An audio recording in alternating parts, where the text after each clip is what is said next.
حج جو ہے اللہ رب العالمین نے جو اس کو فرض قرار دیا ہے اس کو سمجھنے کی ضرورت ہے۔ اللہ رب العالمین نے نماز کو فرض کیا ہے تو فرمایا اقیم الصلاۃ، نماز قائم کرو۔ اس میں اللہ رب العالمین کا نام مبارک نہیں ہے۔ زکوٰۃ فرض کیا، فرمایا آتوا الزکاۃ، زکوٰۃ ادا کرو، فرض رب العالمین کی طرف سے ہے لیکن اللہ کا نام نہیں ہے۔ روزوں کو اللہ رب العالمین نے جب فرض کیا فرمایا کتب علیکم الصیام کما کتب علی الذین من قبلکم لعلکم تتقون، روزے تمہارے اوپر فرض ہیں، فرض کر دیے گئے ہیں، رب کی طرف سے فرض ہیں لیکن اللہ رب العالمین کا اس میں مبارک نہیں ہے۔ لیکن حج ایک ایسی عبادت ہے جس کو اللہ رب العالمین نے فرض قرار دیا تو قرآن مجید کے اندر یہ بات کہی وَلِلَّهِ عَلَى النَّاسِ حِجُّ الْبَيْتِ، ابتدا ہی اپنے نام سے کی ہے، ابتدا ہی اللہ رب العالمین نے اپنے نام سے کی کہ اللہ کے لیے لوگوں کے اوپر حج فرض کر دیا گیا ہے جو صاحب استطاعت ہیں۔ اور آگے پھر فرمایا ومن کفر، جو انکار کرے گا اس حج کا کہ دین اسلام میں حج نہیں ہے، تو فرمایا کہ اللہ رب العالمین عالمین سے بے نیاز ہے، اللہ رب العالمین عالمین سے بے پرواہ ہے، اس کو کسی کی ضرورت نہیں ہے۔ اگر کوئی انکار کرے گا تو وہ اپنا ہی نقصان کرے گا، اللہ رب العالمین کا کوئی نقصان نہیں کر سکتا ہے۔ تو اس سے بھی دین اسلام کے اندر حج کی اہمیت واضح ہو جاتی ہے کہ حج جو ہے دین اسلام میں ایک بہت اہمیت رکھتا ہے۔ اسی لیے عمر فاروق رضی اللہ تعالیٰ عنہ کے دور میں انہوں نے یہ اعلان کیا اور فرمایا کہ میرا یہ دل کرتا ہے، میرا یہ ارادہ ہے کہ میں بستیوں میں شہروں میں اپنے بندے بھیجوں اور ان لوگوں کو تلاش کریں کہ جو صاحب استطاعت ہیں، اس کے باوجود وہ حج ادا نہیں کر رہے، اس میں لاپرواہی کر رہے ہیں۔ فرمایا کہ مجھے بتایا جائے، میں ان کے اوپر جزیہ نافذ کر دوں۔ ما ہم بمسلمین ما ہم بمسلمین، یعنی کہ عمر فاروق رضی اللہ تعالیٰ عنہ کا یہ کہنا کہ انسان حیران ہو جاتا ہے کہ دین اسلام کی کتنی زیادہ اہمیت ہے کہ فرما رہے ہیں کہ وہ مسلمان ہی نہیں ہے، وہ مسلمان ہی نہیں ہے، جو لاپرواہ ہو رہے ہیں اس عمل سے، اس فریضے سے۔ اور جو بندہ یہ تصور کرے کہ دین اسلام میں حج ہے ہی نہیں تو اس کے اوپر کیا وعید ہو سکتی ہے کہ جو لاپرواہی کر رہا ہے اس کے بارے میں عمر فاروق رضی اللہ تعالیٰ عنہ فرما رہے ہیں کہ وہ مسلمان نہیں ہیں، مجھے بتایا جائے میں ان کے اوپر جزیہ نافذ کر دوں۔ تو ان تمام احادیث سے، ان تمام باتوں سے اور اللہ رب العالمین نے جس انداز سے اس کو فرض قرار دیا ہے اس سے حج کی فرضیت بھی واضح ہو جاتی ہے اور اس کی اہمیت بھی واضح ہو جاتی ہے۔ جی، یہ تو اہمیت تھی، اور اس کے ساتھ ساتھ اس کی جو فضیلت ہے اس کے اوپر بھی تھوڑی سی روشنی ڈال دیں۔ فضیلت دین اسلام میں حج کی بہت زیادہ بیان ہوئی ہے۔ اللہ کے نبی صلی اللہ علیہ وسلم کی ایک حدیث ہے کہ اللہ کے نبی صلی اللہ علیہ وسلم نے فرمایا الحج المبرور لیس لہ جزاء الا الجنہ، کہ نیکی والا حج جس کو علماء کرام نے مقبول حج کہا ہے، کہ وہ حج کہ جس کے اندر انسان کوئی گناہ نہ کرے، نیکیاں ہی نیکیاں ہوں، اور جو اس طرح کا حج ہو تو وہ مقبول ہی ہوتا ہے انشاءاللہ اللہ کے ہاں۔ تو علماء اس کی جو حج المبرور اس کو مقبول حج ہی کہتے ہیں کہ جو وہ حج جو اللہ رب العالمین کے ہاں قبول ہو جائے۔ فرمایا کہ اس کا ثواب اور اجر وہ جنت ہے، یعنی کہ انسان کوئی بھی عمل کرتا ہے، ہم نماز پڑھتے ہیں، ہم روزہ رکھتے ہیں دن کو، یعنی کہ روزے کے اندر ہم بھوکے پیاسے رہتے ہیں، تو کس وجہ سے؟ جنت کی طلب ہے، جنت کی طلب ہے کہ ہمیں اللہ رب العالمین جنت عطا کرتے، ہم اللہ سے جنت کا سوال کرتے ہیں۔ تو اللہ رب العالمین نے نبی صلی اللہ علیہ وسلم کو یہ بات بیان کی، اور نبی صلی اللہ علیہ وسلم نے ہمیں بتایا کہ الحج المبرور لیس لہ جزاء الا الجنہ، کہ مقبول حج کا ثواب اور اجر ہے ہی جنت۔ اور اسی طرح اللہ کے نبی صلی اللہ علیہ وسلم نے ایک اور حدیث کے اندر اس کی فضیلت کو بیان کیا ہے. ایک صحابی رسول نبی صلی اللہ علیہ وآلہ وسلم سے پوچھتے ہیں کہ اللہ کے نبی صلی اللہ علیہ وسلم دین اسلام میں سب سے افضل عمل کون سا ہے؟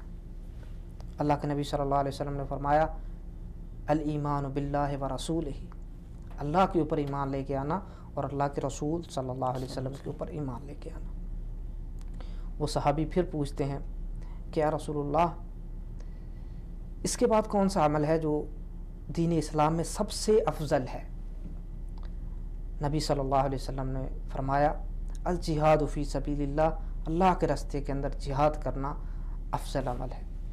وہ صحابی پھر پوچھتے ہیں کہ اللہ کے نبی صلی اللہ علیہ وسلم اس کے بعد کون سا ہے؟ تو نبی صلی اللہ علیہ وسلم نے فرمایا الحج المبرور، مقبول حج وہ دین اسلام میں سب سے افضل عمل ہے. جی بالکل.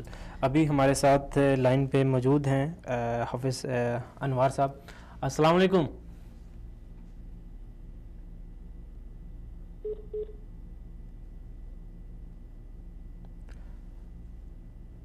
السلام علیکم انوار صاحب، آپ ہمیں سن پا رہے ہیں؟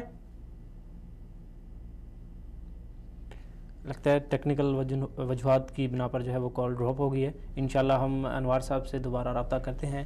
جی مولانا صاحب ہم جی تو اسی طرح حج جو ہے انسان کے گناہوں کو بالکل صاف کر دیتا ہے، بالکل ختم کر دیتا ہے. اللہ کے نبی صلی اللہ علیہ وسلم نے فرمایا کہ من حج للہ فلم یرفث ولم یفسق رجع کیوم ولدتہ امہ. فرمایا کہ جو بندہ اللہ کے لیے حج کرے، اس میں ریاکاری نہ ہو، دکھلاوا نہ ہو، رب العالمین کی رضا ہو. جی بالکل. ابھی معذرت کے ساتھ انوار صاحب کے ساتھ ہمارا دوبارہ رابطہ ہو چکا ہے. ہلو السلام علیکم. وعلیکم السلام ورحمۃ اللہ. جی انوار صاحب، آپ کو بہت بہت مبارک کہ آپ کو یہ سعادت حاصل ہوئی ہے کہ آپ ابھی جو ہیں وہ حج کی طرف جا رہے ہیں. تو آپ جو ہیں، آپ کا سفر کیسا رہا؟ جی ماشاء اللہ بہت اچھا سفر رہا ہے. اس وقت میں حرم میں ہی موجود ہوں. آج بارش ہوئی ہے ماشاء اللہ، اللہ کی طرف سے باران رحمت برسی ہے. لوگ بہت زیادہ خوش ہیں. ویسے بھی آج یہاں پاکستانی زیادہ جتنے بھی ہیں عزیزیہ میں قیام ہے سب کا، لیکن زیادہ تر پاکستانیوں کے. تو بہت اچھے انتظامات کیے گورنمنٹ نے وہاں رہائش کے حوالے سے، کھانے پینے کے حوالے سے، ٹرانسپورٹ کے حوالے سے. تو ہمیں کسی قسم کی آج تک کوئی پریشانی نہیں ہوئی، کسی آدمی کو کوئی پریشانی ایسے نہیں ہوئی. جی تو باقی وہاں پر جو کھانے پینے کے انتظامات ہیں، جو ہوٹل کے انتظام ہیں، تو وہ کیسے ہیں؟ ٹرانسپورٹ کے اور کھانے پینے کے اچھے اور رہائش کے انتظامات بہت اچھے ہیں ماشاء اللہ. اس طرح آگے سعودی گورنمنٹ نے جو بندوبست کیا وہ بھی بہت اچھے بندوبست کیا. آگے ٹرانسپورٹ انہوں نے آگے دی ہے، مکہ کے نزدیک سے جو ہمیں حرم کے اندر لے کے آتی ہے، حرم کے قریب آگے چھوڑتی ہے. جی تو باقی جو لوگ وہاں بالکل خیر خیریت سے، عافیت سے پہنچ چکے ہیں؟ سب بہت اچھا، سب لوگ بہت خوش ہیں اس وجہ سے. گورنمنٹ نے بہت اچھے انتظامات کیے ہیں. ہر آدمی دعا کرتا ہے گورنمنٹ کے لیے اس معاملے میں. جی بالکل. جیسا کہ ابھی آپ بتا رہے ہیں کہ بران رحمت جو ہے وہاں ہو رہی ہیں، تو آپ کو کیسا لگ رہا ہے؟ ماشاء اللہ پہلی دفعہ مکہ میں یہ پہلا نظارہ ہوا ہے. حاجی صاحبان گزارے بہت زیادہ خوش ہوئے، بہت اس وجہ سے بہت زیادہ خوش ہوئے کہ مکے کے اندر انہوں نے خانہ کعبہ کے اندر بارش کو بستے ہوئے دیکھا ہے. جی جیسا کہ آپ کا یہ پہلا حج ہے، تو آپ نے جب خانہ کعبہ کو دیکھا تو آپ کی جو کیفیت تھی وہ کیسی تھی؟ سچی بات ہے، یہ بیان کرنے والی بات نہیں ہوتی کہ بندہ کہے کہ میرے اسلام میری کیفیت یہ تھی، یہ تھی. تو میں سمجھا کہ شاید میں کوئی خواب دیکھ رہا ہوں، یا مجھے لیے کوئی انوکھی سی بات لگ رہی تھی کہ میں شاید آنکھوں کے اوپر اپنی یقین نہیں آ رہا تھا کہ میں خانہ کعبہ کو دیکھ رہا ہوں. جی جی. جیسا کہ آپ جو ہیں وہ دعائیں کر رہے ہیں، عبادت میں مشغول ہیں، تو اس گھڑی میں آپ جو ہیں اپنے وطن کے لیے، ملک کے لیے، اپنے پاکستانی بھائیوں کے لیے بھی جو دعا کریں گے، ان کو بھی اپنی دعاؤں میں بھی یاد رکھیں گے؟ انشاءاللہ یہ تو ہمارے اوپر فرض ہے، ان کا فرض بھی ہے اور قرض بھی ہے کہ ہم ان کو ضرور یاد رکھیں. تو آپ جو اپنا پیغام وصال اردو کی طرف سے جو ہے اپنے بھائیوں کے لیے کیا دیں گے؟ مثلاً حاجی صاحبان کے لیے یا؟ جی بالکل. یہ دیکھیں، جبکہ سارے مسلمان اس وقت آپ کو جو ہے وہ سن رہے ہیں، آپ کے پروگرام کو. اب بہت سارے ایسے لوگ بھی ہیں جو کہ جن کا بہت ارادہ تھا، جن کی بہت خواہش تھی کہ وہ بھی جو ہے وہ یہ سعادت حاصل کر لیں، لیکن کسی وجہ کی بنا پر وہ حاصل نہیں کر سکے، تو آپ ان کے لیے کیا میسج، چھوٹا سا ایک میسج؟ سچی بات ہے، میں نے بھی 2-3 سال سے مسلسل ٹرائی کر رہا تھا کہ اللہ کی طرف سے انعام ہوتا ہے، کسی آدمی کو اللہ چن لے، کوئی دیر مسالت کی وجہ سے اللہ تعالیٰ کی حکمت ہے، اس میں دیر ہو جاتی ہے۔ یہ ہے کہ دعاؤں کا سلسلہ جاری رکھے، انشاءاللہ اللہ تعالیٰ کوئی نہ کوئی ایسا دن آئے گا کہ وہ بھی انشاءاللہ خانہ کعبہ کی زیارت کریں گے۔ جی انوار صاحب، آپ کا بہت بہت شکریہ کہ آپ نے وقت نکالا اور ہمارے پروگرام میں شرکت کی۔ جی بالکل، جیسا کہ ابھی انوار صاحب بتا رہے ہیں، چونکہ ان کا پہلا حج ہے اور ماشاءاللہ سے دیکھیں گے ابھی گئے اور وہاں بران رحمت جو ہے وہ بھی ہو رہی ہے، اور جیسا کہ وہ بتا رہے ہیں کہ اس دفعہ حج کے جو انتظامات ہیں وہ بہت اچھے کیے گئے ہیں اور ساتھ میں باقی کسی قسم کے کوئی مسائل نہیں ہیں۔ تو یہ تو ایک سعادت کی بات ہوتی ہے کہ جو جس چیز کو ملتی ہے۔ تو یہاں پر ایک سوال ہے کہ حج جو ہے، حج صرف حاجیوں کے لیے ہے یا اس میں جو باقی دوسرے عام سب مسلمان ہیں ان کے لیے بھی کوئی پیغام ہے؟ دیکھیے گا، سب سے پہلے ان کی یہ جو بات ہے نا کہ کیفیت وہ بیان نہیں کر سکتے، تو حقیقتاً ایسا ہی ہے۔ جی بالکل، جب کوئی بھی خانہ کعبہ کو پہلی دفعہ دیکھتا ہے تو وہ کیفیت جو ہے وہ انسان بیان نہیں کر سکتا۔ بالکل، تو اللہ تعالی ہم سب کو، ہم تمام مسلمانوں کو یہ سعادت نصیب کرے۔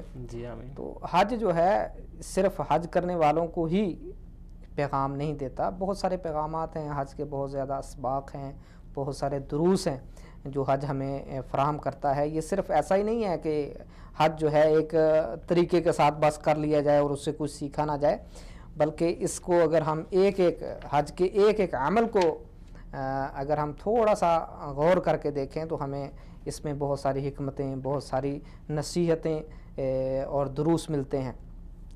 تو یہ جو حج ہے، حج کے اندر میں تو یہ سمجھتا ہوں کہ یہ جو حج کرنے والے ہیں جس ملک سے بھی آتے ہیں وہ گویا کہ اس ملک کے نمائندہ ہوتے ہیں، کیونکہ تمام مسلمان اس ملک کے، اس علاقے کے ایک ہی دفعہ نہیں آ سکتے، اور نہ ہی ایسا ممکن ہے کہ کوئی تمام علاقے والے جو ہے وہ حج کر لیں۔ حج کسی کو نصیب ہوتا ہے، اللہ رب العالمین جس کو توفیق عطا فرماتے ہیں، جس کے اوپر اپنا فضل اور کرم کرتے ہیں، وہی حج کی سعادت نصیب کرتا ہے۔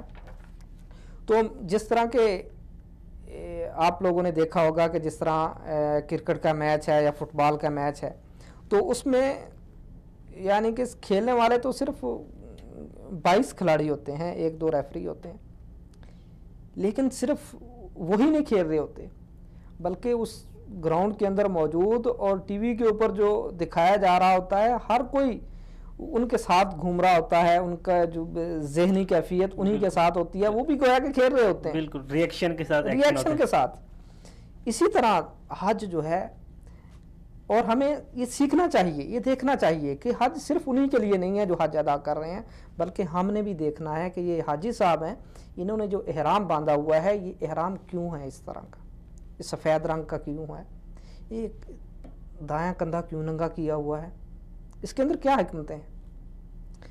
تو حج جو ہے تمام مسلمانوں کو سب سے پہلا جو درس دیتا ہے وہ یہ ہے کہ ہم اپنے اندر اتحاد پیدا کریں، اپنے اندر اتفاق پیدا کریں، اپنے اندر سے نفرتیں ختم کریں، اپنے اندر سے اختلافات کو اس حد تک نہ لے جائیں کہ ہم ایک دوسرے سے بات تک نہ کریں، ہم ایک دوسرے کو بالکل دین اسلام سے نکال دیں، ایسا نہ کریں۔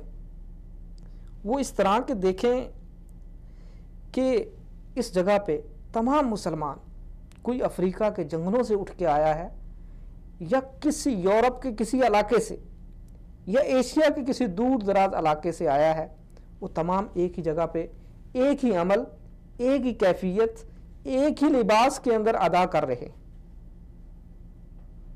ایک ہی جگہ پہ بیٹھے ہوئے ہیں، ایک ہی عمل دہرا رہے ہیں، ایک ہی آواز کے اندر یہ پکار رہے ہیں، لبیک اللہم لبیک لبیک لا شریک لک لبیک، اے اللہ ہم حاضر ہیں، ہم آگے ہیں تیرے دربار میں، تو ہمیں معاف فرما دے۔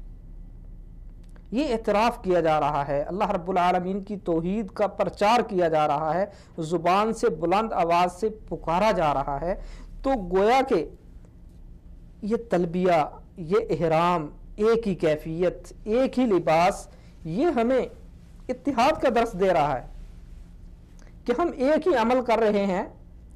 کس کے کہنے پہ؟ اللہ رب العالمین نے ہمیں حکم دیا ہے, نبی کائنات صلی اللہ علیہ وآلہ وسلم نے ہمیں حکم دیا ہے, ہم ان کے حکموں کے مطابق اس عمل کو کریں گے, اور تمام مسلمان کرتے ہیں, کرنے کی کوشش کرتے ہیں. جب ہم حج کے عمل کو نبی کائنات صلی اللہ علیہ وسلم کے حج کے مطابق ادا کرنے کی کوشش کرتے ہیں, تو دین اسلام کے دوسرے جو مسائل ہیں, دوسرے جو فرائض ہیں, ان کے اندر بھی ہمیں اللہ کے نبی صلی اللہ علیہ وسلم کے طریقے کو اپنانا چاہیے. ہم کس طرف جا رہے ہیں؟ احرام باندھ کے کعبۃ اللہ کی طرف. کعبۃ اللہ تمام مسلمانوں کا ہی مرکز نہیں, بلکہ پورے کرۂ ارض کا درمیان ہے. ان اول بیت وضع للناس الذی ببکۃ مبارک وہدی للعالمین. پہلا گھر رب العالمین جو بنی نو انسان کے لیے بنایا کہ اس جگہ پہ اللہ رب العالمین کی عبادت کی جائے, اور یہاں سے ہی ہدایت کا سرچشمہ اور برکتوں کا سرچشمہ پھوٹا. اور یہ صرف قرآن ہی نہیں کہہ رہا, بلکہ آج کی سائنس بھی کہہ رہی ہے کہ پورے دنیا کا مرکز خانہ کعبہ ہے. تو ایک حاجی صاحب احرام باندھ کے خانہ کعبہ کی طرف جا رہا ہے, ایک مرکز کی طرف جا رہا ہے. جب ہم تمام مسلمان ایک مرکز کی طرف جا رہے ہیں, ایک حاجی صاحب بھی اور اس کو دیکھنے والے, پوری دنیا سے مسلمان اس کیفیت کو دیکھ رہے ہوتے ہیں کہ خانہ کعبہ کے گرد طواف کیا جا رہا ہے. اب خانہ کعبہ کی طرف حاجی صاحب جا رہے ہیں, حجاج کرام. یہ ساری کیفیت, یہ سارا عمل جو ہم ایک ہی نقطے کی طرف جا رہے ہیں, ہمیں اتحاد کی طرف دعوت دے رہا ہے کہ ہمارا قبلہ ایک ہے, ہمارا رسول ایک ہے, ہمارا رب ایک ہے. ہمارے اوپر جو اللہ رب العالمین نے ہمارے نبی کے اوپر اور ہماری ہدایت کے لیے جو کتاب نازل کی وہ بھی ایک ہے. تو اس لیے ہم کو بھی ایک ہو جانا چاہیے. ہم تمام مسلمان ایک ہیں. ہمارے اندر کوئی یہ نہیں ہے کہ امیر الگ عمل کرے گا, غریب الگ عمل کرے گا, کالا الگ عمل کرے گا, گورے کے الگ ہیں. ایسا نہیں ہے. ہم متحد ہیں, ہم ایک ہیں, اور ہمارے اندر مساوات ہے. یہ نہیں ہے کہ ہم جو کالے ہیں ان کو اور جو ہے انداز سے دیکھیں, اور جو گورے ہیں ان کو اور انداز سے دیکھیں, غریب ہے ان کو اور انداز سے دیکھیں, اور غریب جو ہیں ان کو اور انداز سے دیکھیں. ایسا نہیں. یہ احرام باندھ کے ایک ہی عمل جو ہم دہرا رہے ہیں, یہ ہمیں اتحاد کے ساتھ مساوات کا درس دے رہا ہے. اور جو دوسری چیز جو حج ہمیں سکھا رہا ہے اور جو پیغام دے رہا ہے حج کرنے والوں کو بھی, اور حج کو جن کو حج نصیب نہیں ہوا ابھی تک, ان کے لیے بھی یہ پیغام ہے کہ ہم حج کے اندر بہت سارے ایسے اعمال ہیں جو ابراہیم علیہ السلام, ان کے بیٹے اسماعیل علیہ السلام اور سیدہ حاجرہ علیہ السلام, ان کی یاد کو تازہ کرتے ہیں.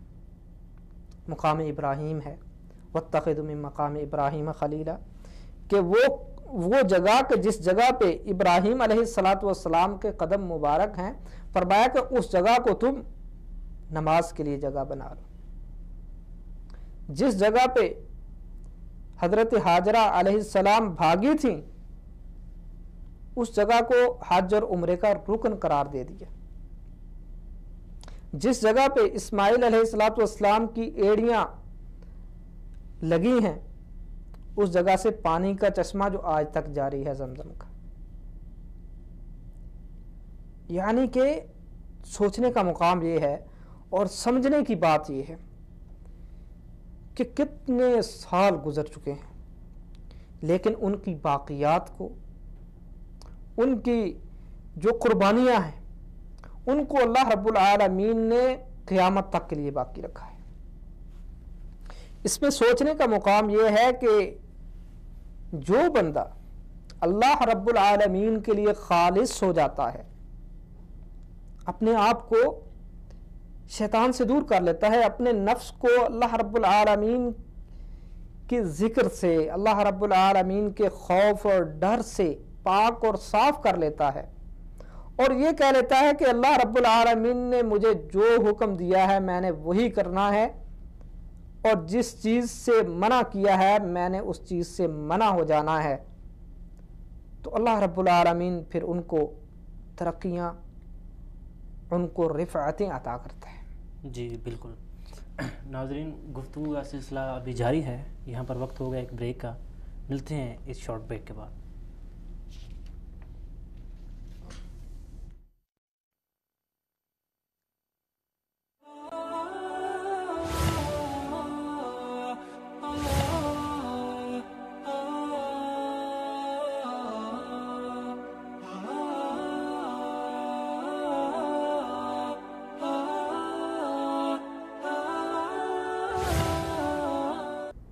السلام علیکم ناظرین، آپ کو ایک بار پھر اپنے پروگرام میں خوش آمدید کہتے ہیں.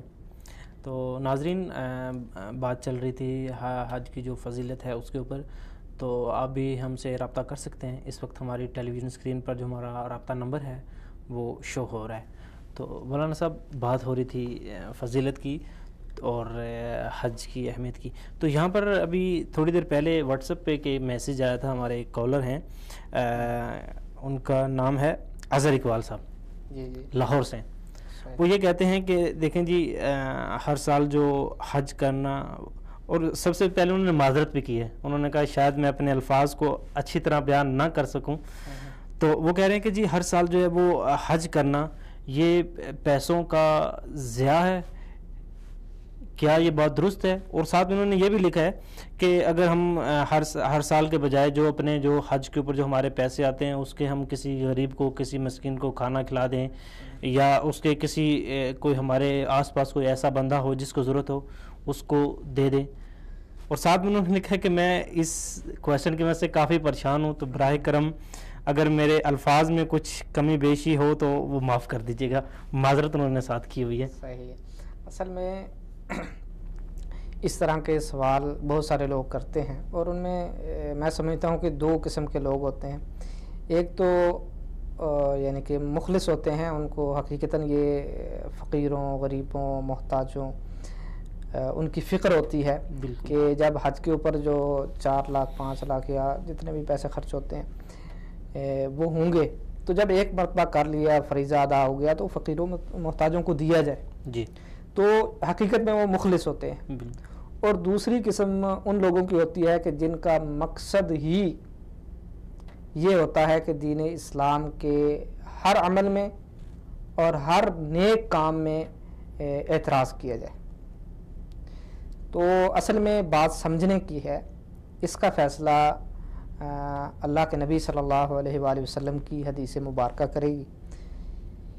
حج فرض تو عمر میں ایک بار ہی ہے بھی صاحب استطاعت کے اوپر، لیکن بار بار کرنے کا اور اس کی فضیلت کو بھی اللہ کے نبی صلی اللہ علیہ وسلم نے بیان کیا ہے. آقا علیہ الصلوۃ والسلام نے فرمایا تابعوا بین الحج والعمرہ فإنہما ینفیان الفقر والذنوب کما ینفی القیر خبث الحدید والذہب والفضہ، کہ حج اور عمرے پے در پہ کیا کرو، بار بار کیا کرو. عمرہ کیا، حج کیا، حج کیا، عمرہ کیا، اس کو بار بار کیا کرو. یعنی کہ ایک بار نہیں، بار بار کیا کرو، آگے پیچھے. فائدہ کیا ہوگا؟ فإنہما ینفیان الفقر والذنوب، یہ گناہوں کو بھی اور فقیری کو بھی، محتاجی کو بھی اس طرح ختم کر دے گا جس طرح کہ ایک لوہے کو، سونے اور چاندی کو بھٹی میں داخل کیا جائے تو سونا، چاندی اور لوہا بالکل صاف شفاف ہو جاتا ہے اور ان کی میل کچیل ختم ہو جاتی ہے. اسی طرح بار بار حج اور عمرہ کرنے سے انسان کے گناہ بھی معاف ہو جاتے ہیں اور محتاجی اور فقیری بھی ختم ہو جاتی ہے. یعنی کہ اللہ رب العالمین کا معیار اور ہے، ہمارا اور ہے. ہم یہ کہتے ہیں کہ پیسے ہم خرچ کریں گے تو ہمارے ختم ہو جائیں گے، اللہ رب العالمین کہتے ہیں کہ تمہاری محتاجی ختم ہو جائے گی. تو اس میں جب شریعت نے ہمیں حکم دیا ہے، یعنی کہ ہمیں ترغیب دلائی ہے، تو ہمیں اعتراض نہیں کرنا چاہیے. اور دوسرا کہ ضروری نہیں ہے کہ جو شخص جی معذرت کے ساتھ ابھی ہمارے ساتھ کال پہ موجود ہیں عبدالخالق ہمدرد صاحب. السلام علیکم.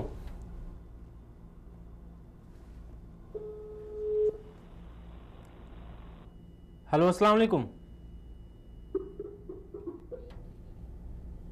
لگتا ہے کال ہماری ڈراپ ہو گئی ہے, انشاءاللہ ہم دوبارہ ان سے رابطہ کریں گے. جی مولانا صاحب, اصل میں یہ جواب تو تھا اس بھائی کے لیے جو مخلص ہے جی, لیکن جو بیجا اعتراض کرنے والے ہیں ان کے لیے جواب یہ ہے کہ شیطان جو ہے, شیطان کا کام ہی یہ ہے کہ لوگوں کے ذہن کے اندر اسلام کے ارکان اور اسلام کے فرائض کے بارے میں جوابات ذہن میں داخل کرنا, تاکہ یہ اعتراضات کرتے چلے جائیں. قربانی کے حوالے سے بھی کرتے ہیں لوگ کہ جی اتنا بڑا آپ لوگ بیل لے لیا, اتنی قربانیاں کر رہے ہیں, تو یہی کسی غریب کو دے دیں. بے غریب کو بھی دیں گے انشاءاللہ, غریب کو کیوں نہیں دیں گے؟ اس کا مقصد بھی تو دیکھیں نا. جی, تو اصل چیز تو نیت کی ہے نا. جب وہ اس کی نیت خالص ہے تو وہ جتنا مہنگے سے مہنگا لے گا تو اللہ رب العالمین اس کو اجر دے گا. جی بالکل ٹھیک ہے. اصل میں بات یہ ہے کہ بعض لوگوں کا کام ہی یہ ہوتا ہے کہ انہوں نے اعتراض کرنا ہوتا ہے, اور اعتراض بھی انہوں نے یہ نہیں کرنا ہوتا. مثال کے طور پر ایک شخص ہے نا, اس کے اندر کوئی کمی کوتاہی ہے, آپ حتیٰ کہ یہی کہہ لیں کہ وہ بندہ شراب پیتا ہے, ٹھیک ہے, شراب پینے کے بعد وہ مسجد کی طرف چلا جائے نا, شراب پینے والے کو شراب سے نہیں روکیں گے, لیکن اگر وہی شرابی مسجد کی طرف جا رہا ہو تو کہتے ہیں 900 چوہے کھا کے بلی حج کو چلی. اس طرح کے اعتراضات, یعنی کہ شراب سے نہیں روکا لیکن مسجد کی طرف جا رہا ہے تو اس کو روک رہے ہیں, ٹوک رہے ہیں. بھائی اب اس کا کیا فائدہ؟ گویا کہ اس کو یہ کہہ رہے ہیں کہ تمہارا یہ مسجد کی طرف جانے کا کوئی فائدہ نہیں ہے. نیکی کا کام تو کرنے دو, اس کو برائی سے روکو. بالکل, ہم اس پہ بات کرتے ہیں. عبدالخالق صاحب سے ہمارا دوبارہ رابطہ ہو گیا ہے. السلام علیکم.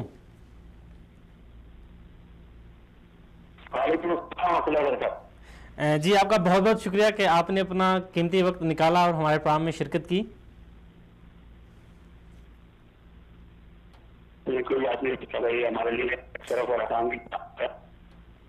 جی عبدالخالق صاحب, جیسا کہ ابھی ہمارا پروگرام کا جو موضوع ہے وہ حج کے فضائل اور مناقب ہے, اسی حوالے سے ایک سوال ہے کہ حضرت ابراہیم علیہ السلام کو کن وجوہات کی بنا پر حج میں جو مرکزی حیثیت ہے, مرکزی حیثیت وہ حاصل ہے, وہ کون سی وجوہات ہیں؟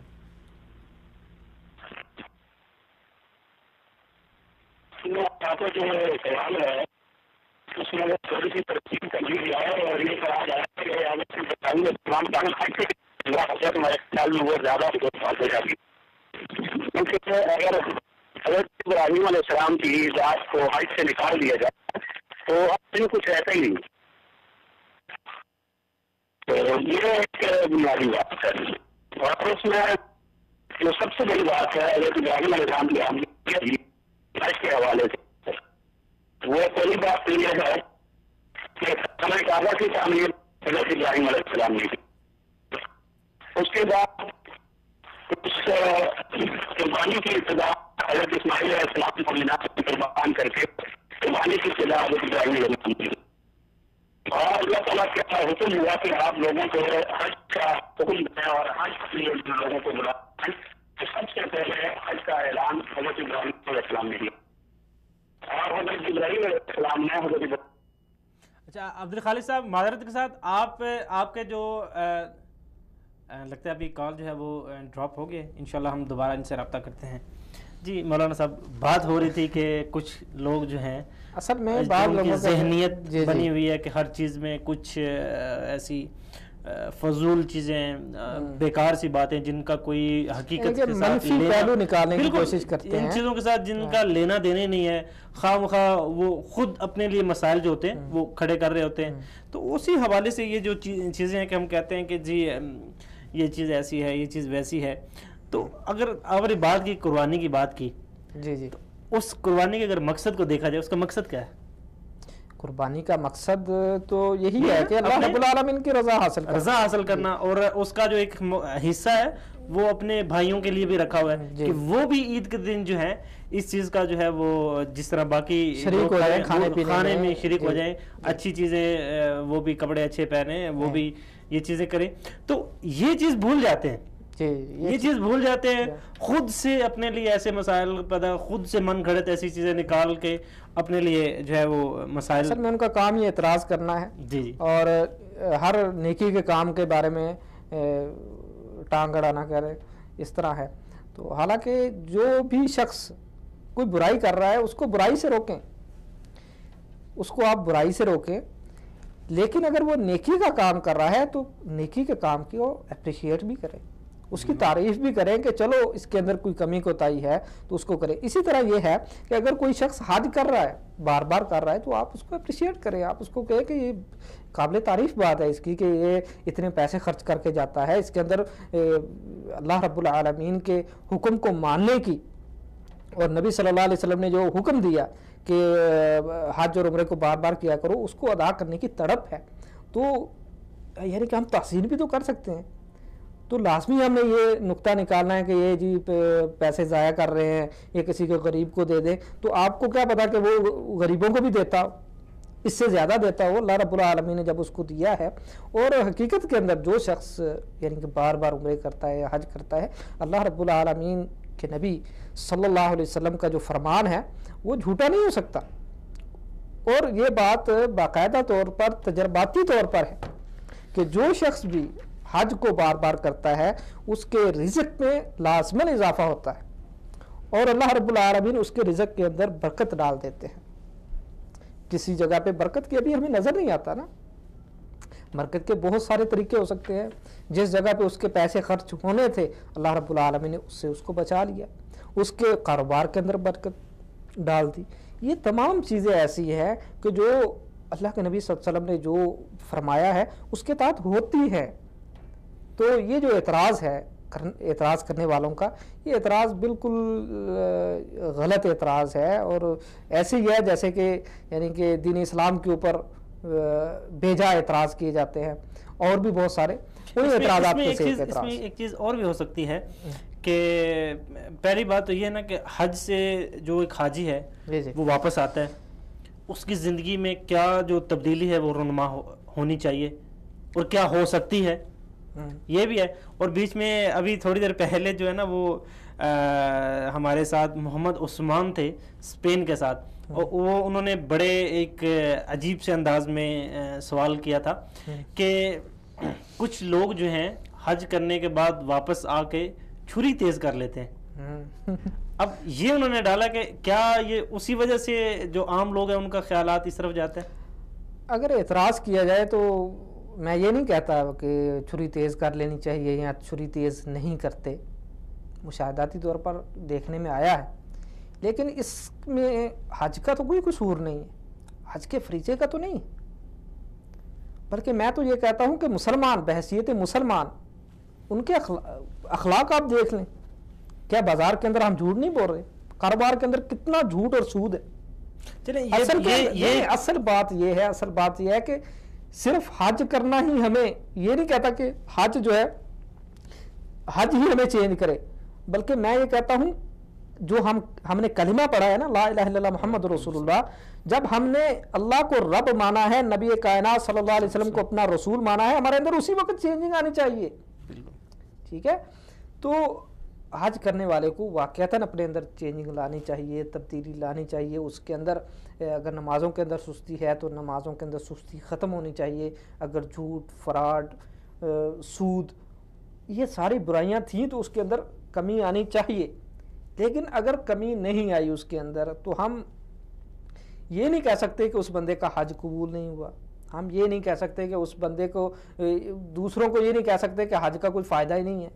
بھی ممکن ہے کہ ایک شخص اس نے حج کیا، حج کے اندر اس نے سنت کے مطابق حج کیا ہے، حج کے اندر نیکیاں کی ہیں، کوئی برائی نہیں کی، اللہ رب العالمین نے اس کے گناہوں کو معاف کر دیا. لیکن دوران سفر ہی شیطان پھر اس کے اوپر غالب آ گیا. کیا غالب نہیں آ سکتا شیطان غالب آ سکتا ہے. شیطان تو 1 منٹ کے اندر ہمارے اوپر، ہمارے نفس کے اوپر غالب آ سکتا ہے. حج کے فوراً بعد سفر کے دوران ہی، ملک میں ہی ابھی نہیں پہنچا، اپنے گھر ہی نہیں پہنچا، شیطان نے اس کے اندر پھر وسوسات وہی ڈال دیے.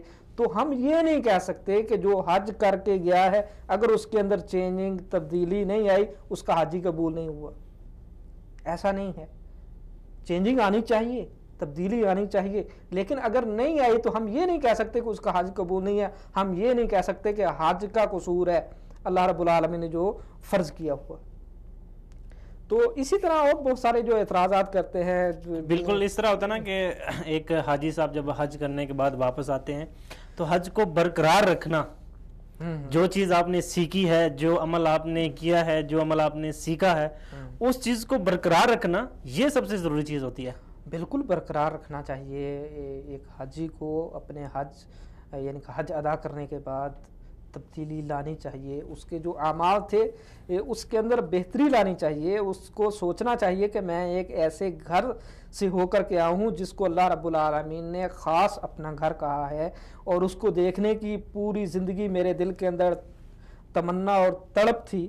تو اس جگہ سے میں پھر کے آیا ہوں, میں یہ اعلان کر کے آیا ہوں, میں یہ پکار کر کے آیا ہوں, لبیک اللہم لبیک, اے اللہ میں حاضر ہو گیا ہوں, میں حاضر ہو گیا ہوں. اور اس خانہ کعبہ میں طواف کرتے ہوئے میں نے اللہ تعالیٰ سے یہ معافی مانگی ہے کہ اللہ میرے پچھلے گناہ معاف کر دے, میں آئندہ گناہ نہیں کروں گا. تو اس کے اوپر ثابت قدم رہنا چاہیے, اس کو چینجنگ تبدیلی آنی چاہیے.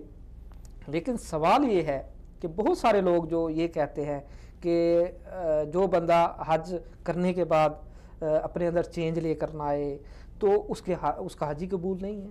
تو میں کہتا ہوں یہ اعتراض غلط ہے, اس کی کوئی دلیل نہیں ہے.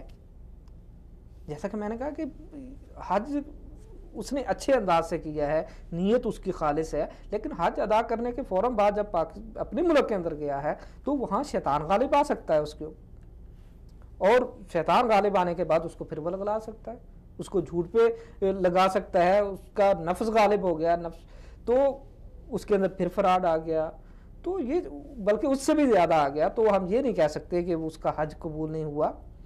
تو حج جو سنت کے مطابق کرے گا, نیت خالص ہو کر کے کرے گا, اور حج کے اندر کسی قسم کی کوئی برائی نہیں کرے گا, تو اللہ رب العالمین اس کے یقیناً حج کو قبول کرے گا, اور وہ ایسے ہی لوٹ کر کے جائے گا. من حج للہ فلم یرفس ولم یفسق رجع کیوم ولدتہ امہ.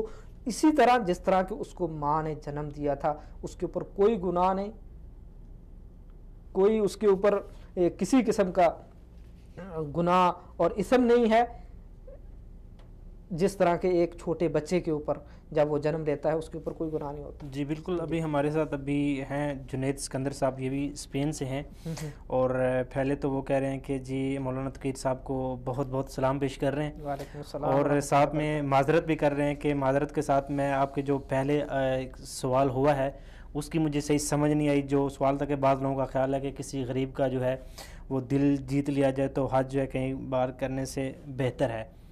ایک تو وہ کہہ رہے ہیں کہ مجھے اس کی تھوڑی سی مزید وضاحت کر دیں, اور ساتھ میں انہوں نے کہا کہ حج کی فرضیت اور اس میں جو فضیلت ہے وہ قرآن اور احادیث کی روشنی میں مجھے بتا دیجیے گا, آپ کی بہت مہربانی ہوگی.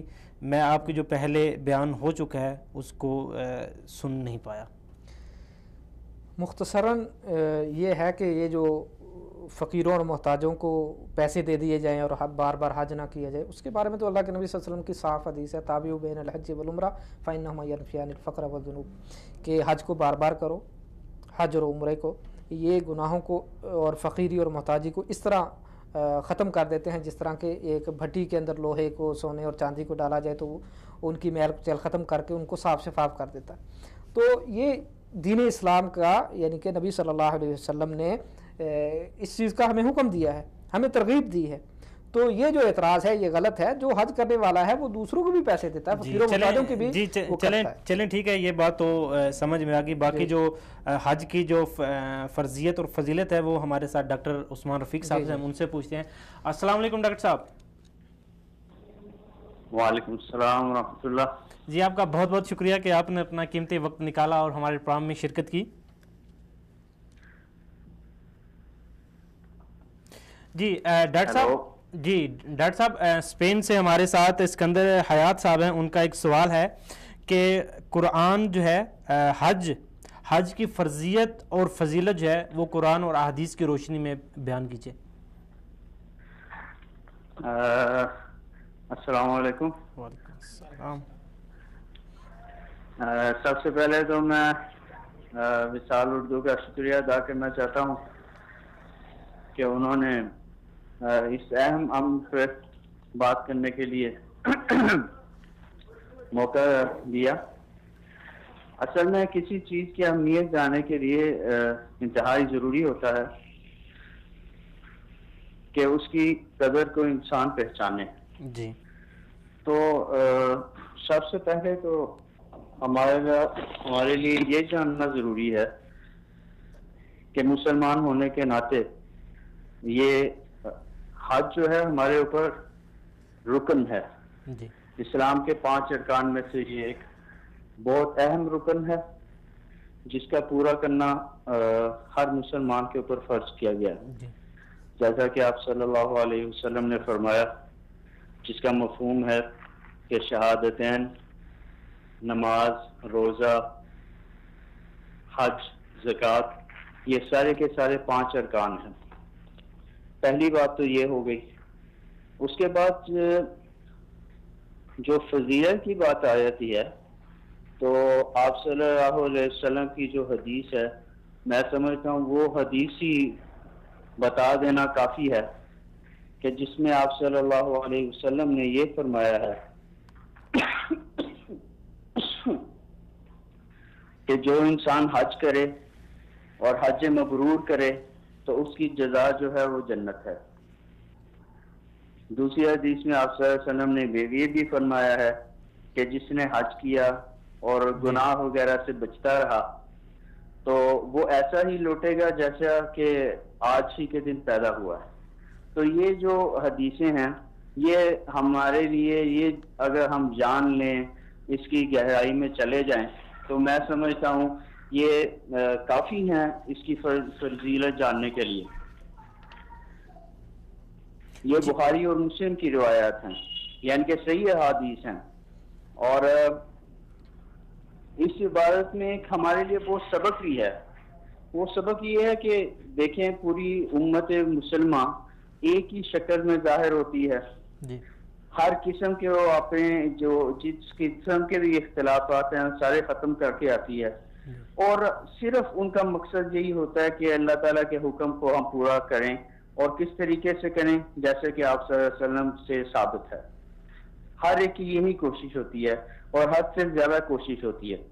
ہر قسم کے اختلافات جو ہیں وہ ختم ہو جاتے ہیں ان دنوں میں.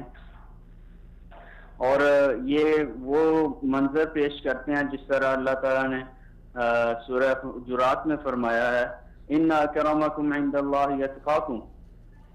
اور جس طرح آپ صلی اللہ علیہ وسلم نے حجۃ الوداع کے موقع میں اپنے خطبے میں فرمایا تھا کہ کسی کے اوپر کوئی فضیلت نہیں ہے ما سوائے کہ تقویٰ. تو یہ ادھر ایک منظر پیش کیا جا رہا ہوتا ہے پوری امت مسلمہ کی طرف سے، جس میں ہر کوئی ایک ہی لباس میں آتا ہے، کوئی اختلاف آپس میں نہیں ہوتا، کسی قسم کا گناہ جو ہے ہر انسان بچتا ہے کہ ہم سے کوئی گناہ نہ ہو جائے. پہلے جو ہے وہ کوشش کرتے ہیں کہ توبہ کر کے چلے جائیں، اور یہی دعا کرتے ہیں کہ ہمیں اللہ تعالیٰ جو ہے ہماری مغفرت کر دے. تو یہ ایک منظر پیش ہوتا ہے. اس میں ہمارے لیے سبق بھی ہے، اس میں ہمارے لیے یہی فضیلت کے لیے کافی ہے. اور دوسری ایک اور بات بھی ہے اس حوالے سے کہ جس طرح اللہ تعالیٰ نے سورہ آل عمران میں فرمایا ہے وَلِلَّهِ عَلَى النَّاسِ حِجُّ الْبَيْتِ مَنِ اسْتَطَاعَ إِلَيْهِ سَبِيلًا. جو استطاعت رکھتا ہو تو اس کے اوپر حج جو ہے وہ فرض ہے. اس کے بعد اللہ تعالیٰ نے فرمایا ہے وَمَنْ كَفَرَ فَإِنَّ اللَّهَ غَنِيٌّ عَنِ الْعَالَمِينَ، کہ جس نے کفر کیا اللہ تعالیٰ بے نیاز ہے. تو اس کا مطلب یہ ہوا کہ جو انسان استطاعت رکھنے کے باوجود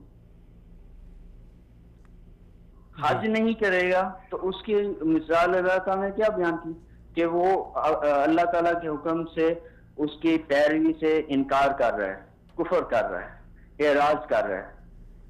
تو یہ اتنی سخت وعید ہے جب انسان استطاعت رکھتا ہو اور اس استطاعت کے حوالے سے اللہ تعالیٰ کا حکم نہ پورا کرتا ہو. جی ڈاکٹر صاحب، یہاں پر ایک سوال جو کہ بار بار جو ہے وہ لوگ کر رہے ہیں وہ یہ کہ بعض جو لوگ ابھی بھی پہلے بھی اس کا ذکر ہو چکا ہے کہ کسی غریب کا دل جیت لیا جائے تو حج کرنے سے یہ عمل بہتر ہے. تو آپ کا اس بارے میں کیا نقطہ نظر ہے؟ جس طرح انسان یہ بھی لوگ آپس میں مشہور ہے کہ جب کوئی انسان کوئی حافظ جو ہے وہ برا کام کر لیتا ہے تو سب سے پہلے ہمارے ہاں یہی کہا جاتا ہے کہ اس نے داڑھی رکھ کر برا کام کر لیا. تو ہر چیز کا علیحدہ علیحدہ حکم ہے. اگر حج کے متعلق کوئی بات ہے وہ حج کے متعلق ہے, کسی کا دل جیتنے والی بات ہے تو وہ علیحدہ بات ہے, وہ لا شک اس کی بھی اہمیت ہے, لیکن جو اصل حج ہے اس کی جگہ نہیں لے سکتا. حج جو ہے وہ علیحدہ فرضیت ہے. اس طرح آپ کسی بھی اچھے کام کو کسی دوسرے کام کے اوپر کہہ دیں کہ میں نے وہ کام کر لیا, میں اس سے ماورا ہو کر وہ کام بھی میرا پورا ہو گیا, پھر تو لوگ اس طرح بھی کہیں گے ایک اچھا کام کر لیا تو اس کی جگہ پر جو دوسرے اچھے کام ہیں وہ ماورائے جو ہے اس کے ہو گئے, ان کی جگہ اس سے اچھے کام نے لے لی. نہیں, ہر چیز کا اپنا اپنا مقام ہے.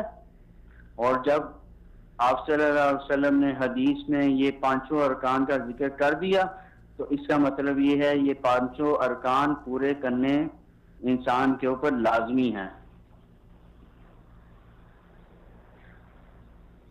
جی یہ میرا نقطہ نگاہ ہے. جی ڈاکٹر صاحب, آپ کا بہت بہت شکریہ کہ آپ نے اپنا قیمتی وقت نکالا اور جو ایک عام سا ایک جو لوگوں کے ذہن میں ایک جو من گھڑت سی بات جو تھی وہ اس کو آپ نے بڑے اچھے طریقے سے جو ہے وہ ہینڈل کیا.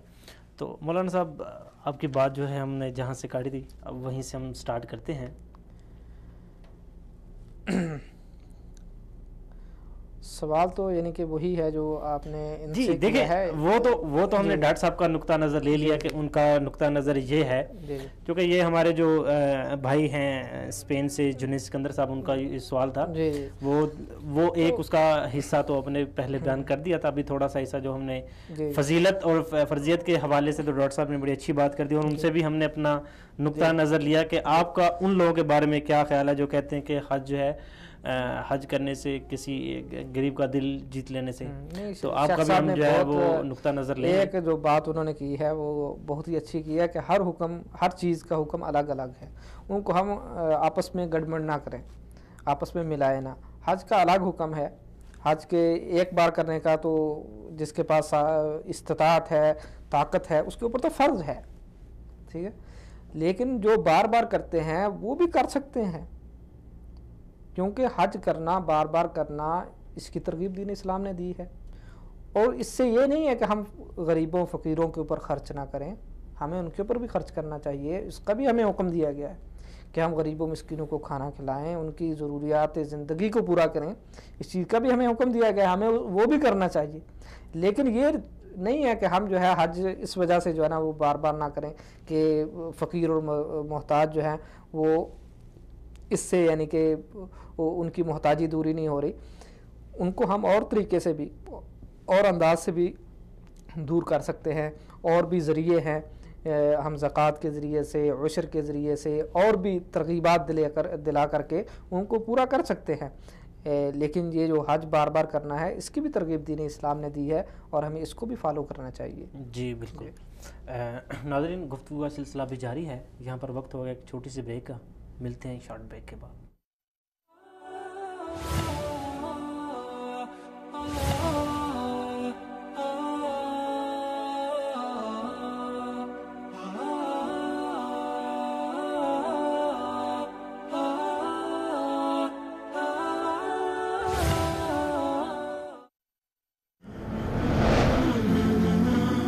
بلال تبصرے, باب تجزیے,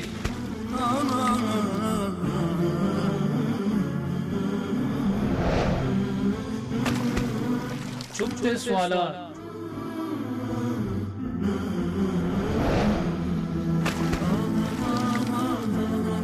دل نشین جوابات, وصال اردو.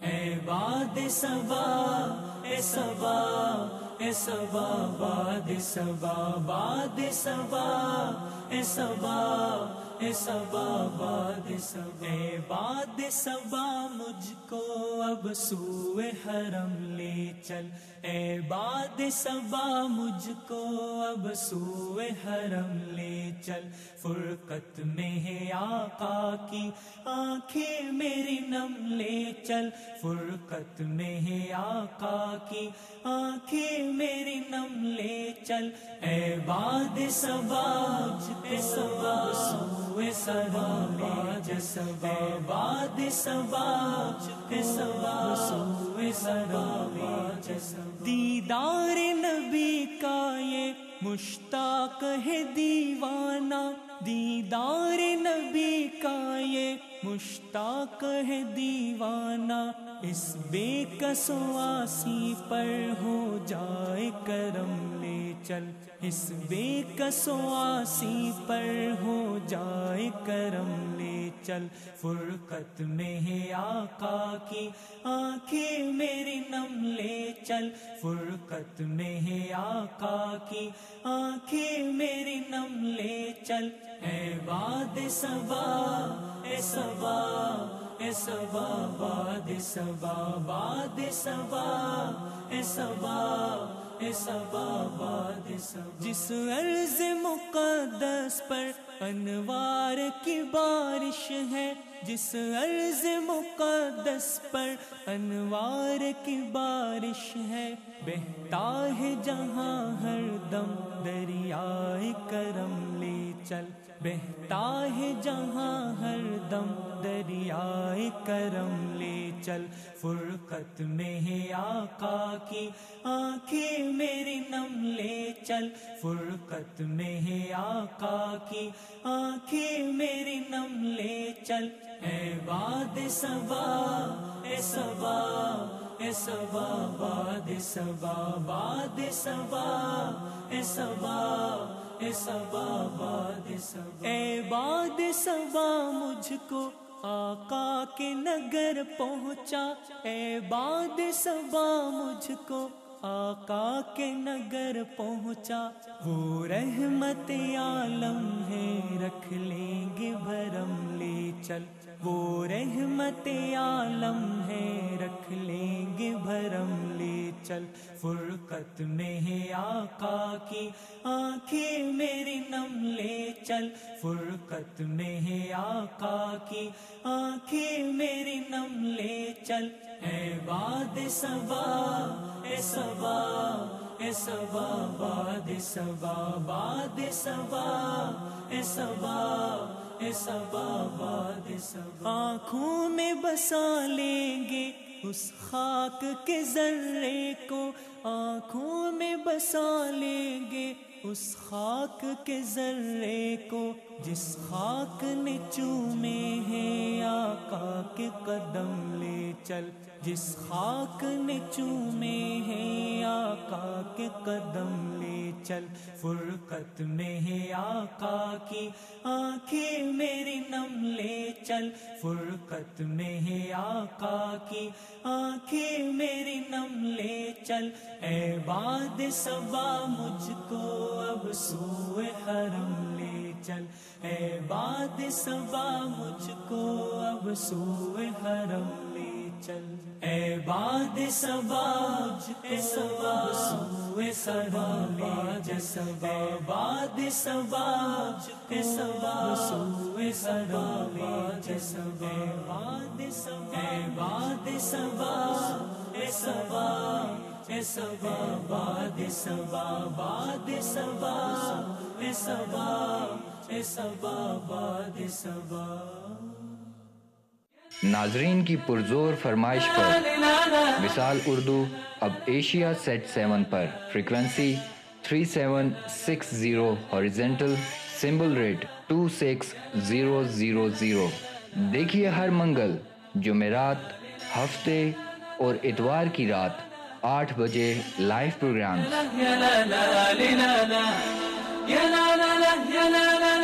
اور اس کے علاوہ وہ سب کچھ جو آپ دیکھنا چاہتے ہیں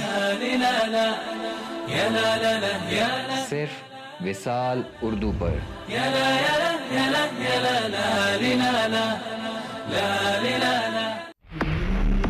دین کی خدمت ہمارا عزم، ہمارا فرض. سچ سامنے لانا ہمارا مقصد، ہمارا جذبہ.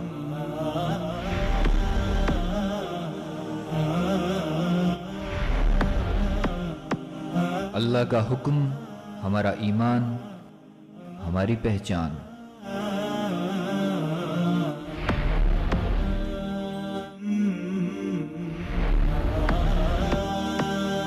نبی کی سنت ہماری رہنمائی، ہماری سچائی.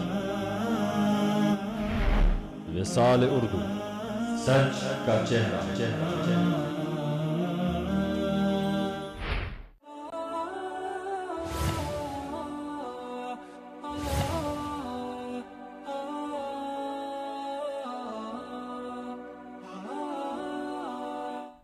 ویلکم بیک ناظرین، آپ کو اپنے پروگرام میں ایک بار پھر سے خوش آمدید کہتا ہوں. ناظرین، اس وقت ہمارے ساتھ کال پہ موجود ہیں مولانا یعقوب طارق صاحب. السلام علیکم. وعلیکم السلام ورحمۃ اللہ وبرکاتہ. مولانا صاحب، آپ کا بہت بہت شکریہ کہ آپ نے وقت نکال کر ہمارے پروگرام میں شرکت کی. جزاک اللہ جی. اچھا مولانا صاحب، ایک سوال ہے کہ خطبہ حجۃ الوداع کی اہمیت اور انفرادیت جو ہے وہ کیا ہے؟ بسم اللہ الرحمن الرحیم. خطبہ حجۃ الوداع کے حوالے سے آپ نے سوال کیا ہے. جی. یہ وہ خطبہ ہے جو جناب نبی کریم صلی اللہ علیہ وسلم نے اپنے آخری حج کے موقع پر ارشاد فرمایا تھا، اور اس وقت حضرات صحابہ کرام رضوان اللہ علیہم اجمعین کی ایک بہت بڑی تعداد آپ کے سامنے موجود تھی. اور یہ خطبہ اسلامی تاریخ میں اور اسلامی تعلیمات میں ایک انفرادی حیثیت اور ایک انفرادی مقام رکھتا ہے. جی. کہ جناب نبی کریم صلی اللہ علیہ وسلم نے اپنے اس آخری خطبے میں بہت ساری ہدایات ارشاد فرمائی، اور بالخصوص جو لوگوں کے حقوق اور معاشرتی انصاف پر مشتمل ہدایات آپ نے اس خطبے میں ماتحتوں کے ساتھ حسن سلوک کا حکم دیا، عورتوں کے ساتھ حسن سلوک کا حکم دیا، اور اسلامی عبادات میں سے نماز کی تاکید کا حکم دیا. غرض اگر ہم اس خطبے کے الفاظ کو دیکھیں اور اس کی تعلیمات پر غور کریں تو یہ پورا ایک انسانی حقوق کا چارٹر ہے. آج دنیا میں انسانی حقوق کا پروپیگنڈا کیا جا رہا ہے اور انسانی حقوق کے نام پر مختلف آرگنائزیشن اور تنظیمیں کام کر رہی ہیں، لیکن میں ذمہ داری سے کہتا ہوں اور پوری دیانتداری کے ساتھ کہ جتنے انسانیت کو حقوق اسلام نے دیے ہیں وہ اور کسی مذہب نے اور کسی سوسائٹی اور کسی نظام نے نہیں دیے. اور آپ کا یہ آخری خطبہ حجۃ الوداع یہ انسانی حقوق کی ایک دستاویز ہے.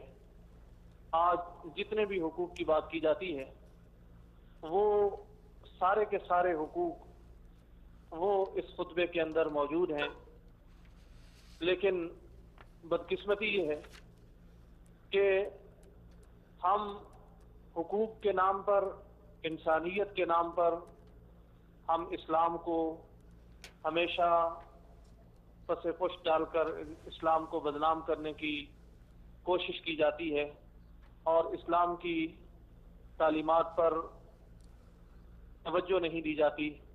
اسلام کے آفاقی پیغام کو سمجھنے کی کوشش نہیں کی جاتی۔ انسان کی جتنی بھی بنیادی ضروریات ہیں، اسلام نے انسان کی ان بنیادی ضروریات کا تحفظ کیا ہے، اور اس آخری خطبے کی جو خاص بات ہے وہ ہے اسلام کے اس آفاقی پیغام کی تعلیم۔ مولانا صاحب یہاں پر ہمارے ساتھ ایک کالر موجود ہے، ان سے بھی بات کرتے ہیں۔ ہلو جی، کال ڈراپ ہو گئی ہے۔ جی مولانا صاحب۔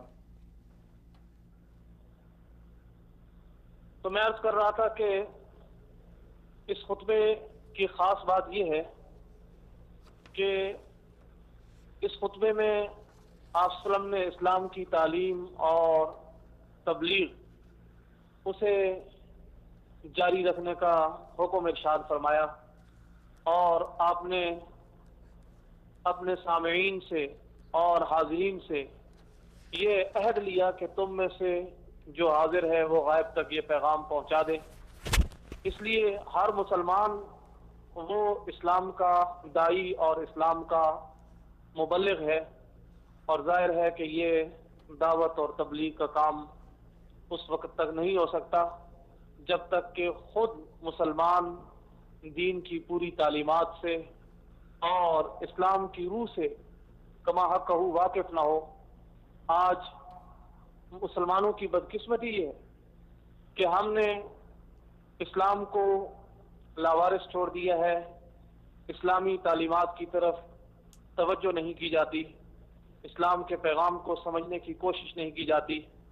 ہم دوسری چیزوں کے لیے وقت صرف کرتے ہیں، لیکن اسلام کے مطالعے کے لیے اور سیرت کے مطالعے کے لیے ہمارے پاس وقت نہیں ہے۔ اگر مسلمان اپنی اس ذمہ داری کا احساس کر لیں اور اسلام کے اس آفاقی پیغام کو سمجھ کر اسلام کی روح کے مطابق اسلام کو لوگوں کے سامنے پیش کریں، اسلامی تعلیمات کو پیش کریں، تو یقیناً ایک معاشرتی انقلاب آ سکتا ہے، ایک معاشرے میں انقلاب برپا ہو سکتا ہے کہ جیسے 1400 سال پہلے اس عرب کے جاہلیت کے معاشرے میں انقلاب آیا تھا اور اسلام کے آفاقی پیغام نے وہاں پر روشنی پھیلائی تھی، اور جاہلیت سے لوگوں کو نکال کر اسلام نے ایک روشنی کا راستہ دکھلایا تھا۔ آج اسی روشنی کے پیغام کو دوبارہ عام کرنے کی ضرورت ہے، اور خطبہ حجۃ الوداع اس کے لیے ایک بہترین دستاویز ہے۔ ہمیں اسے عام کرنا چاہیے اور اس پیغام کو لوگوں تک پہنچانے کی کوشش کرنی چاہیے۔ اللہ رب العزت ہمارا حامی و ناصر ہو۔ اور مولانا صاحب یہاں پر مسلمان جو ہے ان کے آج دیکھ رہے ہیں جس طرح حالات ہیں، آپس میں لڑائی جھگڑے، تو آپ وصال اردو کے تھرو جو ہے مسلمانوں کو آپس کے یہ جو اختلاف ہیں، یہ جو لڑائی جھگڑے ہیں، ان کو ختم کرنے کے لیے ایک چھوٹا سا میسیج دیں گے؟ جی بالکل، ہمارے پاس اس اختلاف کو، اس انتشار کو ختم کرنے کے لیے ایک ہی پیغام ہے، اور وہ ہے قرآن کا پیغام، اللہ کے رسول کا پیغام۔ قرآن وہ کتاب ہے کہ جس نے اس وقت نفرتوں کے معاشرے میں محبتیں بانٹی، اور وہ عرب کا جاہلی معاشرہ جو معمولی باتوں پر سال ہا سال تک لڑائیاں کیا کرتا تھا، وہ اس قرآن کے پیغام کی برکت سے، قرآن کی تعلیم کی برکت سے باہم شیر و شکر ہو گیا۔ آج بھی اگر مسلمان قرآن کی تعلیم پر جمع ہو جائیں اور قرآن کو سیکھ کر، سمجھ کر اس پر عمل پیرا ہو جائیں، تو یہ سارے اختلافات، یہ سارا انتشار ختم ہو سکتا ہے۔ اگر ہمارے اس اختلاف اور انتشار کو کوئی چیز ختم کر سکتی ہے یا ہمارے مسائل کو کوئی چیز حل کر سکتی ہے تو وہ یہی وحی الہی ہے، وہ یہی اللہ کا آفاقی پیغام ہے جو قیامت تک آنے والی انسانیت کے لیے آیا ہے۔ اسی کو اپنانے کی ضرورت ہے، اور یہی ہمارے اختلافات اور اس انتشار کو ختم کرنے کا ذریعہ بن سکتا ہے۔ جی بہت بہت شکریہ مولانا طارق صاحب کہ آپ پر اپنا قیمتی وقت نکالا اور ہمارے پروگرام میں شرکت کی۔ جی مولانا صاحب، جیسا کہ بھی خطبہ حجۃ الوداع کے حوالے سے بات ہو رہی تھی، تو اس میں جو بھی مولانا صاحب نے ایک جو ذکر کیا ہے، بڑے خوبصورت انداز میں انہوں نے ذکر کیا ہے، اور آپ بھی ہم چاہیں گے کہ آپ سے بھی ہم تھوڑا سا اس کا خلاصہ جو ہے وہ سنیں۔ مولانا صاحب نے بہت اچھی باتیں کی ہیں اور بڑے ہی خوبصورت انداز سے بیان کیا ہے۔ تو انہوں نے جو بات کی ہے کہ یہ انسانی حقوق کا چارٹر ہے، بالکل، تو یہ بڑی اہمیت کی عمل بات ہے، کہ گویا کہ خلاصہ تھا۔ تو اس میں یہ ہے کہ حقوق دو قسم کے ہیں، حقوق اللہ، حقوق العباد۔ تو اللہ کے نبی صلی اللہ علیہ وسلم نے دونوں کو بیان کیا ہے۔ حقوق اللہ، نماز، تقوی کا حکم دیا، توحید کو بیان کیا، یہ اللہ رب العالمین کا حق تھا۔ اور حقوق اللہ کو بھی اللہ کے نبی صلی اللہ علیہ وسلم نے اسی خطبے کے اندر بیان کیا، عورتوں کے اوپر ظلم نہیں کرنا، اپنے لونڈیوں کے اوپر ظلم نہیں کرنا، فرمایا کہ انسانی حرمت کا خیال رکھنا ہے، خون خرابہ نہیں کرنا۔ تو اس سے یعنی کہ حقوق اللہ، حقوق العباد کو بھی اللہ کے نبی صلی اللہ علیہ وسلم نے بیان کیا کہ دونوں کو، یہ نہیں کہ تم اللہ کے حق کو نافذ کرتے چلے جاؤ، اللہ کے حق کے اوپر جو ہے تو آپ کا بہت زور ہو لیکن حقوق العباد کو چھوڑ دو، ایسا نہیں، بلکہ دونوں کو اللہ کے نبی صلی اللہ علیہ وسلم نے بیان کیا۔ اس کے بعد جو دوسری جو چیز ہے وہ یہ ہے کہ اللہ کے نبی صلی اللہ علیہ وسلم نے یہاں پر سود کو بھی حرام قرار دیا، اور یہاں سے جو چیز ہمیں سیکھنی چاہیے وہ یہ ہے کہ دین اسلام کے اندر تدریج ہے اور تربیت ہے۔ بالکل، دیکھیں کہ دین اسلام نبی صلی اللہ علیہ وسلم نے یعنی کہ مدینہ میں جب آئے ہیں تو مدینہ کے اوپر پورا ہولڈ تھا۔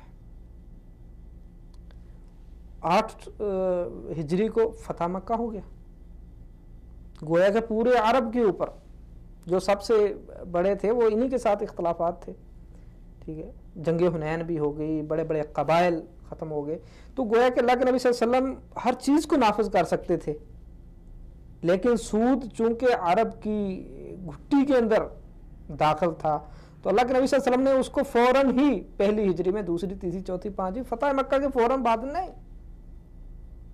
تدریجاً لوگوں کا پہلے ذہن بنایا، ان کی تربیت کی ہے، ان کو بتلایا ہے کہ یہ حرام ہے۔ اس کے بعد حجۃ الوداع کے موقع پر اب فرمایا کہ یہ سود حرام ہے، اور سب سے پہلے اپنے سب سے جو قریبی رشتہ دار تھے ان کا کہا کہ اس کا سود جو ہے وہ میں معاف کرتا ہوں، جن سے بھی انہوں نے سود لینا ہے وہ نہیں لیں گے، ان کا سود معاف ہے۔ تو ایک تو اپنے نفس سے، اپنے رشتہ داروں سے شروع کیا ہے، اور دوسرا اس کو تدریجاً صحابہ اکرام کی تربیت کر کے اس کو نافذ کیا ہے۔ تو گویا کہ اسلام کے اندر یہ نہیں ہے کہ فوراً ہم کسی حکم کو نافذ کر دیں، لوگوں کا پہلے ذہن بنائیں، اس کے بعد جو ہے اس چیز کو ہم نافذ کریں۔ یہ چیز بڑی ضروری ہے، بہت ضروری ہے، بہت ضروری ہے۔ مثال کے طور پر ایک شخص وہ نماز ہی نہیں پڑھ رہا، ٹھیک ہے، تو ہم اس کے اوپر یہ نہ ہو کہ فوراً ہی ہم اس کے اوپر فتویٰ لگا دیں، اس کو پہلے کم از کم اس کی تعلیم دیں، اس کو اس کی فضیلت بتائیں، اس کو اس کی اہمیت بتائیں، اس کو یہ نہیں کہ اسلام سے بالکل ہی نکال کے جو ہے وہ کر دیں، نہیں، اس کو پہلے قریب لائیں، اس کے بعد اس کی جو ہے تربیت کرنے کے بعد اس کو اس کا حکم بتائیں، یعنی کہ پہلے۔ اور تربیت میں بھی جو آپ کا ایک وہ جو ایک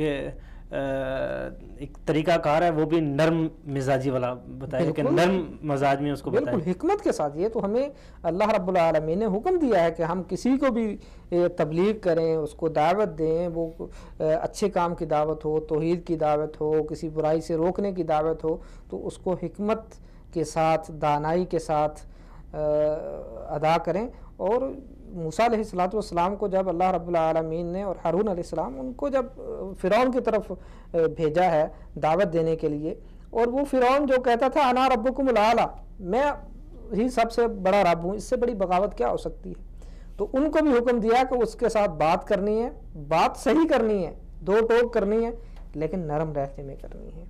تو یہ تو دین اسلام نے ہمیں حکم دیا ہے، قرآن کی یہ تربیت، یہ حکم ہے، تعلیم ہے، اور اللہ کے نبی صلی اللہ علیہ وسلم کی پوری زندگی اس کے اوپر شاہد ہے کہ ہمیں حکم یہ دیا گیا ہے کہ ہم نرم لہجے کے ساتھ، حکمت کے ساتھ، دانائی کے ساتھ دین اسلام کی دعوت دیں، دین اسلام کے احکامات کو بیان کریں۔ جی بالکل، یہاں پر ہمارے ساتھ عبد الخالق ہمدرد صاحب ہیں۔ ہیلو، السلام علیکم۔ وعلیکم السلام ورحمۃ اللہ۔ جی وہ پہلے ٹیکنیکل وجوہات پر کال ڈراپ ہوگی، اور اس وقت سوال جو تھا آپ سے کہ حج کے بعد ایک حاجی کی زندگی میں جو ہے وہ کیا ایک تبدیلی رونما ہو سکتی ہے اور کیا ہونی چاہیے؟ نحمد و صلی علی رسول الکریم، اما بعد، یہ سوال بہت اہم ہے اور اس پہ غور کرنے کی ضرورت ہے کہ ایک آدمی دنیا کے کسی کونے سے حج کی نیت سے جاتا ہے اور وہ حج کرتا ہے، پھر وہاں سے وہ واپس آتا ہے، تو ایسے میں یعنی اس کی زندگی میں اتنا ایک ایسا سفر جو کسی زمانے میں زندگی کا سفر ہوتا تھا کہ آدمی چلا جائے وہاں سے پھر واپس بھی آ سکتا ہے یا نہیں، یہاں تک کی صورتحال ہوتی تھی۔ ہمارے زمانے میں اگرچہ اس میں آسانیاں بہت ہو گئی ہیں، حد سے آسانیاں ہو گئی ہیں کہ پہلے ایک آدمی 40 دن میں مکہ پہنچتا تھا، اس سے پہلے کوئی آدمی 6 مہینے میں پہنچتا تھا۔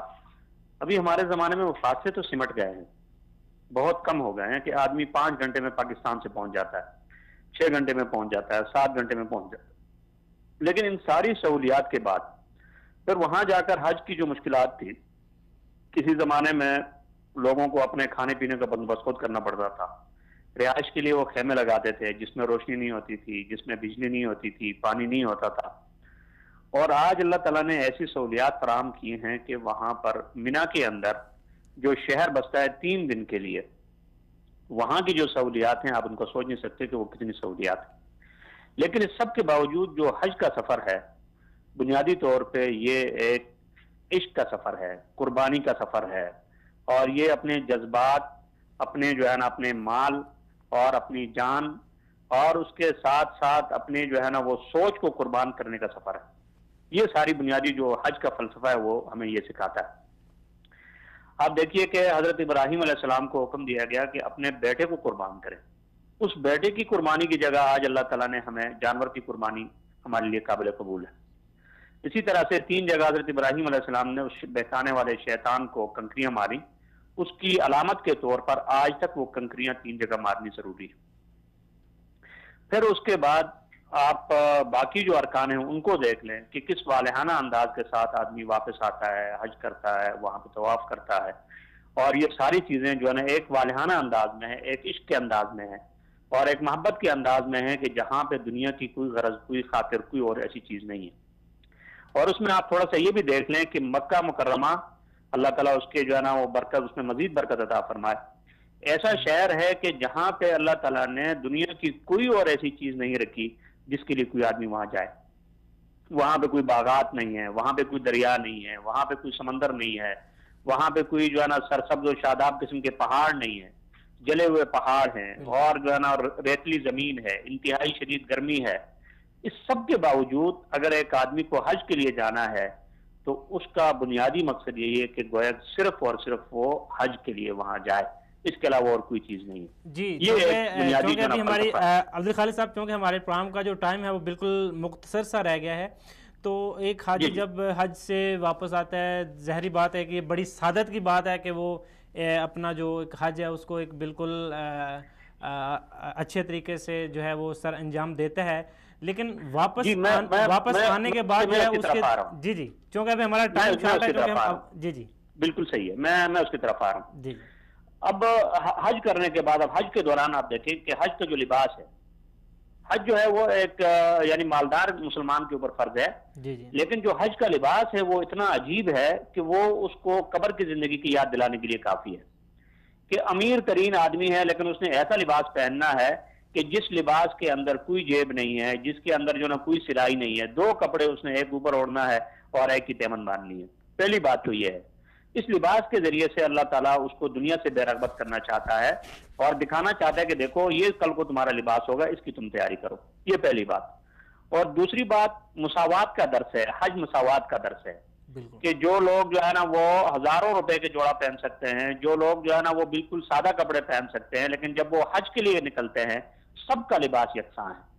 اور یہ بتانے کے لیے کافی ہے کہ دیکھو یہ جو ہے نا مساوات جو تمہارے لیے اس میں جو ہے نا یہاں پر اس میدان میں جو تمہارے پاس یہ مساوات ہے، یہ مساوات تمہاری زندگی میں ہونی چاہیے. یہ دوسرا سبق ہے. جی. اور اس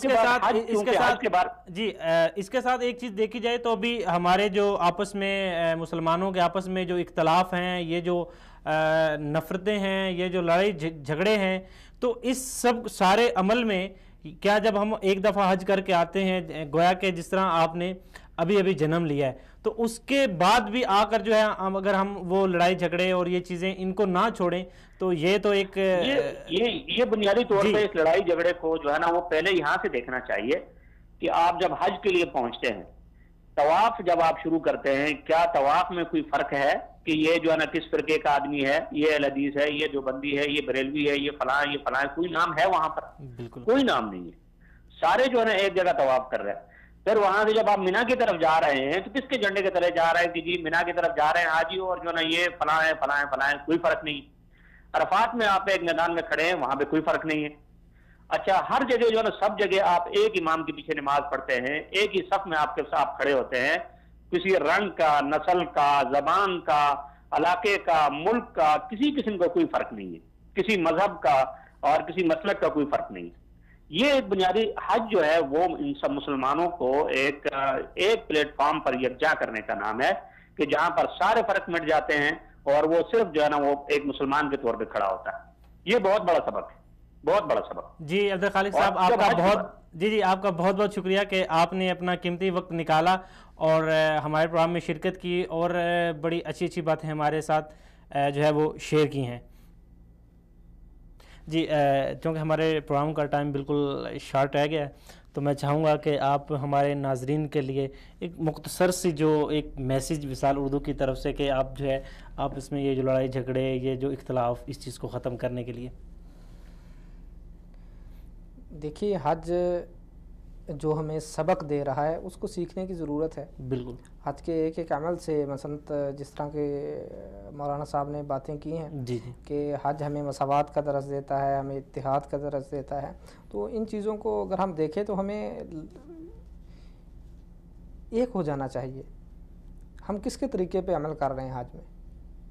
ہم کیا دیکھ رہے ہیں؟ کوئی ایسا ہے کوئی بھی حج کرنے والا جو یہ کہتا ہے کہ میں فلاں اپنے مفتی کے کہنے پہ یا فلاں مفتی نے جس طرح حج کیا اس طرح کرنا ہے؟ ایسا نہیں کوئی بھی کہتا.